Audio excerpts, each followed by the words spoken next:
Hello everybody, good afternoon to all of you. तो बेटा अब तक डाटा हैंडलिंग में हम लोगों ने लास्ट क्लास तक में data handling, primary data, secondary data, range के बाद में हाईएस्ट वैल्यू, लोवेस्ट वैल्यू और उसके बाद में mean, arithmetic mean, average or arithmetic mean or mean और मीन के बाद में हम लोगों ने मोड तक हमने देख लिया, मोड कैसे फाइंड किया जाता है। आज बेटा आपका और उसी के साथ आपका एक्सरसाइज 3.1 भी ओवर हो चुका है। आज जो बेटा एक्सरसाइज 3.2 है तो ये बेसिकली मोड एंड मीडियन पर ही डिपेंड है। हालांकि क्वेश्चन तो तीनों टाइप्स के हैं, मीन, मीडियन, मोड तीनों हैं, बट मैक्सिमम क्वेश्चन आपके मोड एंड मीडियन के हैं। तो एक्सरसाइज पर चलने से पहले हम लोग मीडियन के बारे में थोड़ा सा डिस्कस कर लेते हैं। तो देखते हैं कि मीडियन क्या होता है। तो बेटा मीडियन यहाँ पे 2 टाइप से होता है, 2 टाइप्स का फाइंड किया जाता है। पहले तो हम देखते हैं, कोई जैसे डेटा दिया गया है 5, 9, 6, 3, 2, 1, 10, 12। तो देखिए काउंट कीजिए कि डेटा है कितने, 1, 2, 3, 4, 5, 6, 7, 8। टोटल डेटा है कितने हैं, 8 हैं। ये टोटल कितने डेटा हैं, 8 हैं आपके, 8 हैं। तो n इसी को n से डिनोट किया जाता है। तो n इज इक्वल यहाँ पे क्या है, 8 है। तो बेटा n इज इक्वल 8 क्या है, 8 आपका इवन है। तो जो इवन के लिए बेटा आपका मीडियन फाइंड करने का फार्मूला है, median n is equal even number, n is ऐसे ही रख दीजिए, n इज इवन नंबर। तो आपका ये क्या हो जाएगा, मीडियन आपका बेटा जब n इवन होता है तो ऐसी कंडीशन में जो मीडियन होता है वो कहते हैं half value of n upon 2th term plus n upon 2 plus 1th term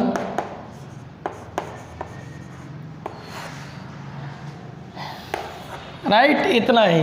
value of n upon 2th term plus value of, यहाँ पर भी value of n upon 2 plus 1th term, सबके अपान 1 अपॉन 2, सबके अपान 2 कह लीजिए, सबके अपान 2 कह लीजिए, या सब में पूरे में वो मल्टीप्लाई कर दीजिए 1 अपॉन 2 का। तो ये फार्मूला अप्लाई होगा सीधा वेयर n की वैल्यू क्या हो जाएगी, ऐसे जो दिया रहेगा ये कब रहेगा, इवन के केस में।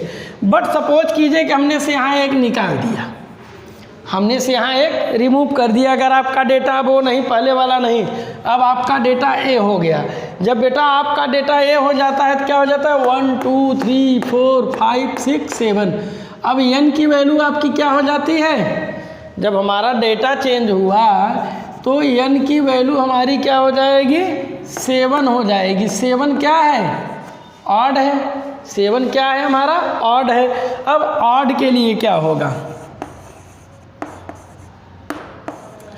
Median n is odd.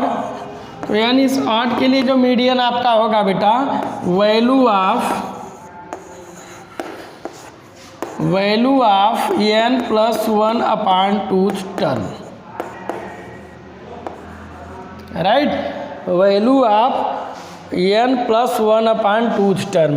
तो n यदि ऑड है तो उसके लिए ये फार्मूला अप्लाई करेंगे, n यदि आपका इवन है तो उसके लिए ये फार्मूला अप्लाई करेंगे, राइट। अब हम लोग आते हैं एक्सरसाइज पे।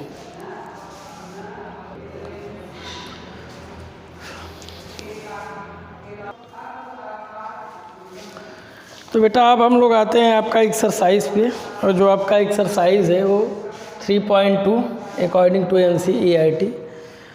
तो आपका क्वेश्चन नंबर 1 है, कह रहे हैं द स्कोर इन मैथमेटिक्स, जो मैथमेटिक्स सब्जेक्ट का स्कोर है, टेस्ट आउट ऑफ 25 आप 15 स्टूडेंट्स, मतलब कि आपकी स्कूल ही समझ लीजिए, सपोज कीजिए कि आपकी स्कूल में और आपके ही क्लास में 15 स्टूडेंट्स का टेस्ट हुआ था। कितने स्टूडेंट ने पार्टिसिपेट किया टेस्ट में? 15 स्टूडेंट्स में। वो टेस्ट किस सब्जेक्ट का था? मैथ्स का था। टोटल कितने, मैक्सिमम कितने मार्क्स का टेस्ट हुआ था? 25 मार्क्स का। क्लियर हुआ? मैक्सिमम 25 मार्क्स का टेस्ट ऑर्गेनाइज किया गया आपके स्कूल में और आपकी क्लास में, जिसमें 15 स्टूडेंट ने पार्टिसिपेट किया टेस्ट में। अब वे लोग जो मार्क्स पाए हुए हैं वो मार्क्स ये दिए गए हैं। ये मार्क्स यहाँ पर आपका दिया गया है। जो आपका मार्क्स है बेटा वो आपका यहाँ पे दे दिया गया है, मार्क्स यहाँ पर दिया गया है। और उसके बाद में कह रहे हैं कि find the mode and median. तो क्या फाइंड करना है? मोड फाइंड करना है एंड मीडियन फाइंड करना है। आप दिस डाटा, ये जो डाटा है इसका मोड एंड मीडियन दोनों फाइंड करना है। लास्ट में करें आर दे सेम, क्या ये दोनों सेम है? क्या मोड एंड मीडियन दोनों सेम आएंगे? तो चलिए देखते हैं हम लोग सॉल्व करके। तो बेटा यहाँ पर हम अब मोड फाइंड करने के लिए सबसे पहला हमारा काम क्या होना चाहिए कि डेटा को हम ऑर्गेनाइज डेटा में कन्वर्ट करें। और जब हम अपने डाटा को ऑर्गेनाइज डाटा में कन्वर्ट करते हैं तो उसको असेंडिंग ऑर्डर में रखते हैं बेटा। तो ये होता है 5, 9, 10, 12, 15, 16, 19, 20, 24 टाइम्स आया हुआ है। 23, 24, 25 2 टाइम्स इन्वॉल्व है, जबकि 20 जो है आपका 4 टाइम्स इन्वॉल्व है। तो जो मोड होगा बेटा आपका मोड ऑफ डाटा, तो मोड कितना हो जाएगा? मोड में क्या होता है? किस नंबर की फ्रीक्वेंसी ज़्यादा, मतलब कौन सा नंबर मैक्सिमम टाइम्स आया है। तो आपका देख रहे हैं कि 20 जो है वो मैक्सिमम 4 टाइम्स आया हुआ है। 20 जो है वह कितना आया है? मैक्सिमम 4 टाइम्स आया हुआ है। तो इस डाटा का जो मोड हुआ वो कितना हो गया? 20 हो गया। इसका मोड कितना हो गया?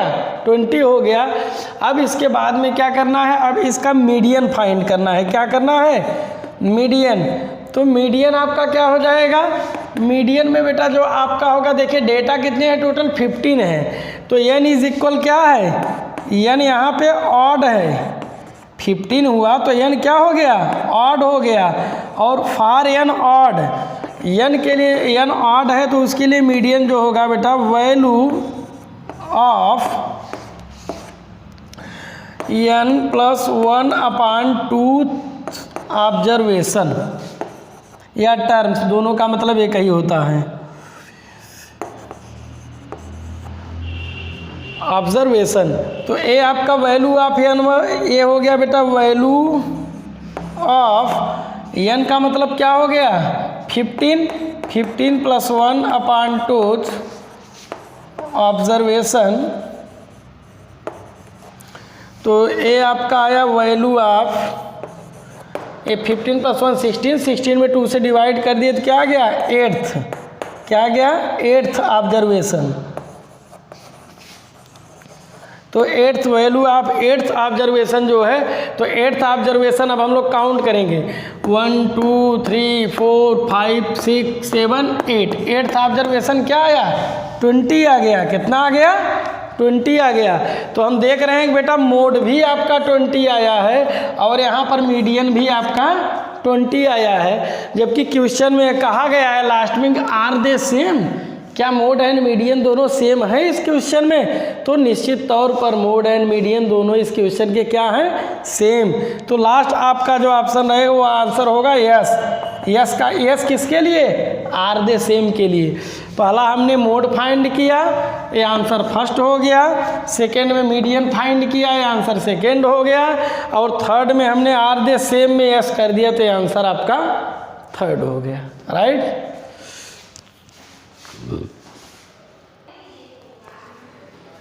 नेक्स्ट बेटा आपका क्वेश्चन नंबर 2 है और क्वेश्चन नंबर 2 में देखिए कह रहे हैं the runs scored in a cricket match. एक क्रिकेट मैच है जिसमें रन स्कोर किया गया है। तो क्रिकेट मैच में कितने प्लेयर होते हैं? 11 player.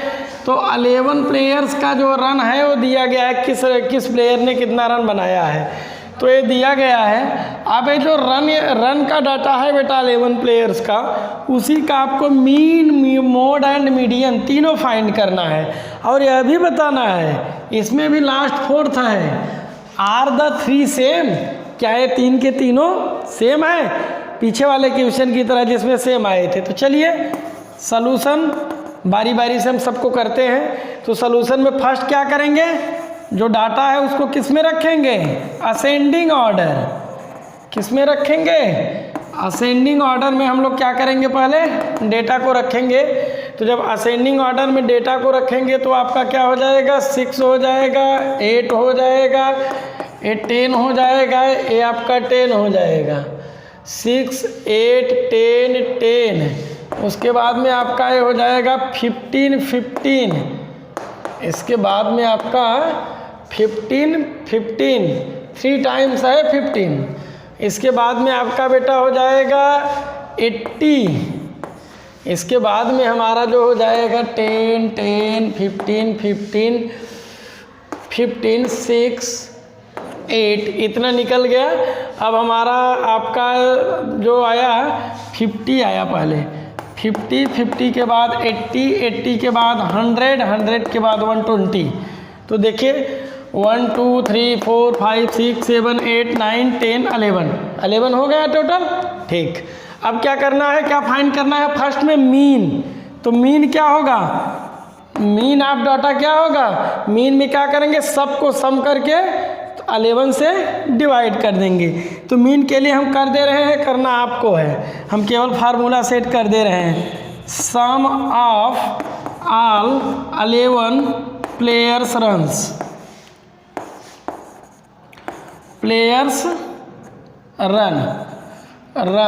Some of all 11 players runs upon 11। ये आपका क्या हो जाएगा, मीन होगा, यह आपका क्या होगा, मीन होगा।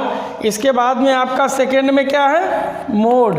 मोड के लिए देखिए क्या होगा, किस नंबर की फ्रीक्वेंसी ज़्यादा है। तो हम देखते हैं कि 15 रन जो है बेटा मैक्सिमम आया है 3 टाइम्स, मैक्सिमम 3 टाइम्स इन्वॉल्व है कौन, 15। इसका मतलब मोड इसका क्या हो गया, 15 आ जाएगा, मोड आपका क्या आएगा 15। और बेटा डेटा टोटल कितना है, 11 है। 11 मीन्स क्या है, ऑड नंबर है, और जब ऑड नंबर है तो उसके लिए आप इसका मीडियन भी फाइंड कर लेंगे।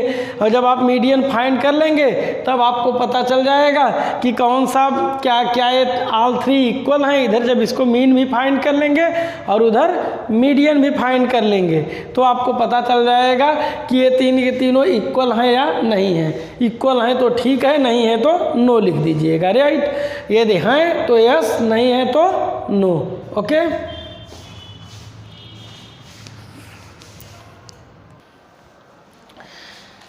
नेक्स्ट बेटा आपका क्वेश्चन नंबर 5 है।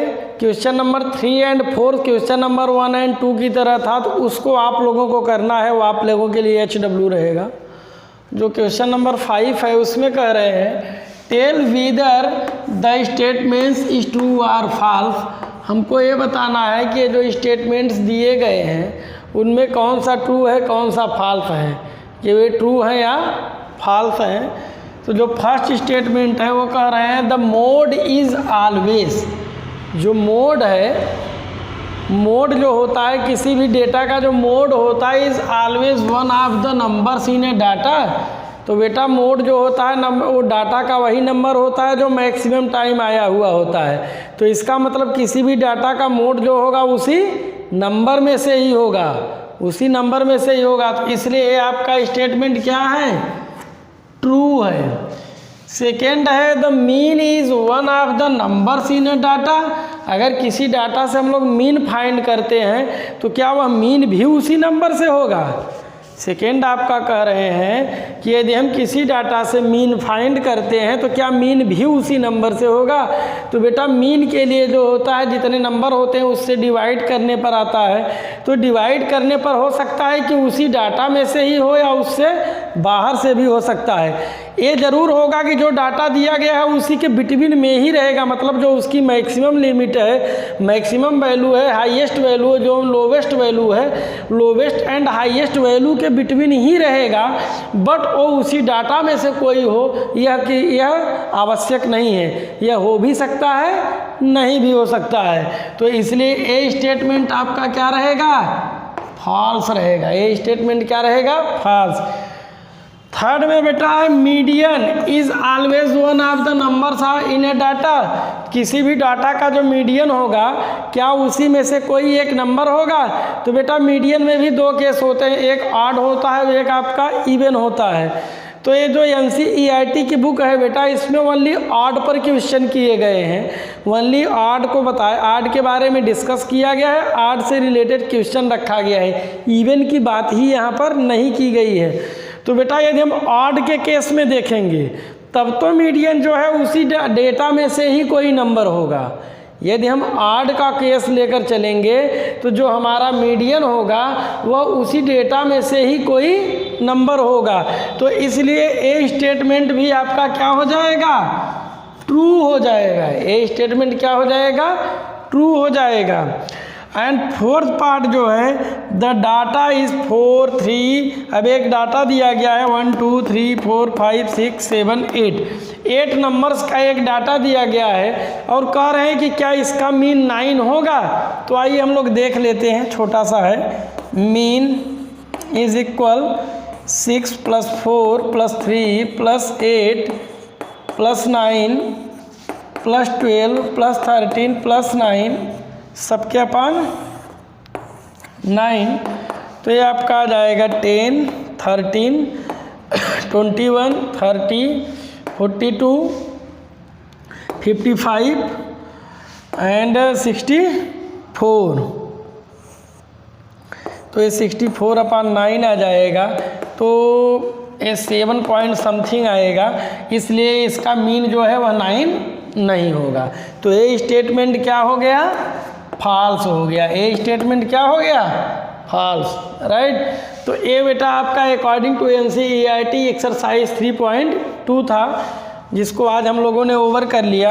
अब आज के लिए जो HW रहेगा वो रहेगा क्वेश्चन 1 2 3 4 5 प्लस RS अग्रवाल से इससे रिलेटेड एक्सरसाइज, राइट। तो इतनी चीज़ें आप लोगों को करनी है। फिर मिलते हैं हम लोग कल की क्लास में। Okay, thanks.